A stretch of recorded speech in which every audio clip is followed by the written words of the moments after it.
Today we begin our annual series on the RCTC Beat the Odds Scholarship winners. In the next few weeks, we'll profile high schoolers who've overcome incredible odds with hopes of going to college and having a great future. This morning, ABC 6 News Director David Springer brings us the story of Alyssa Bartel.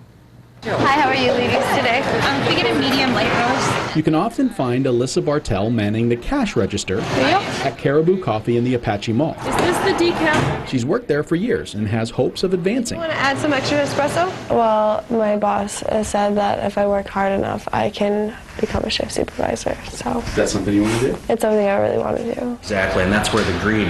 Alyssa is also a senior at the Rochester Off-Campus High School. They work very hard to make us feel accommodated and like we're important.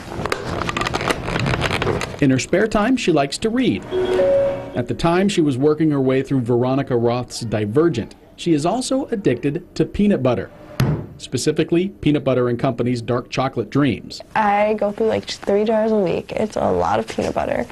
So yeah, that's my biggest like thing right now, peanut butter. And that, in and of itself, is an incredible statement for Alyssa to make. She's been fighting an eating disorder that began, in its own way, back in 5th grade. You stopped eating? Yeah. In 5th grade?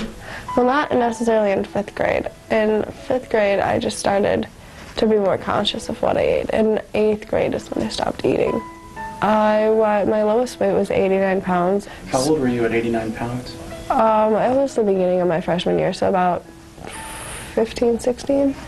And how tall were you? 5'6", 5'7". So 5'7" roughly, Yeah. and you weighed under 90 pounds. Yeah. Alyssa will tell you her eating disorder is just as much a mental issue as a physical one. A mental issue that started with, of all things, a reality TV show. I used to watch shows like America's Next Top Model and like shows on MTV and stuff, like where girls were like thinner than thin, and I just envied them I envied them so much, and I just wanted to look just like them. I wanted people to notice me the way they got noticed. It's the first time that she was actually admitted for the week and a half. And her mother, Stacy, says Alyssa did get noticed, but none of the reasons were good. She was also cutting a lot, and I saw the scars, but at the same time, she wasn't the only person in the house that was cutting, so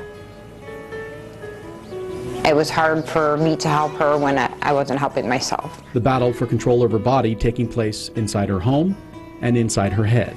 It's like locking yourself in a jail cell with your worst enemy. Like in a dark jail cell, like in the back of your mind, it's you're fat, you're ugly, you're not going to amount to anything. Pretty girls exercise, pretty girls can do this, pretty girls don't have to eat as much as you do, things like that. And like those are voices that I would hear all the time. I mean, it gets to the point where every thought that you have has to do with your weight, and I just couldn't handle it anymore. My sophomore year was terrible, and so was my junior year. In between, I had like tried to kill myself. Alyssa had tried to overdose on pills, but somehow she woke up the next morning.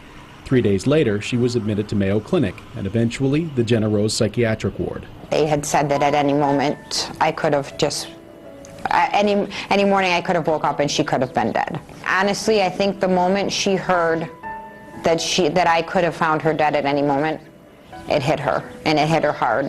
The look on her face, she went pale, and I think that was when she finally turned to me and said, "Mommy, I need help." Alyssa would end up being admitted to Jenna Rose twice, the second time for 5 weeks. But there, she learned to deal with her eating disorder, thanks in large part to her mother. My mom is an angel. She would sit down and help with my meal planning, and she would do my meals and stuff, and she would take me out on meal passes, and she was there, and she was at every morning she was there for the doctor rounds, and every evening she was there for family visit time, and she would sit with me in the atrium, and we'd just sit on our iPhones, and she'd walk me to the library and stuff while I was there. She's just so amazing. Dude, that used to go, he did it. I don't know. Nearly 6 months later, Alyssa is eating healthier and is up to 115 pounds, but admits she still struggles. I still know that I have an eating disorder. I'm in treatment of an eating disorder, but only now I have the strength to separate myself from it. And anything for you today? I'm going to prove to my eating disorder that it's not in charge anymore. How much are you thinking to put on there today? It's so different than where I was. Like, if I were to be sitting here a year ago, I wouldn't have hope for tomorrow.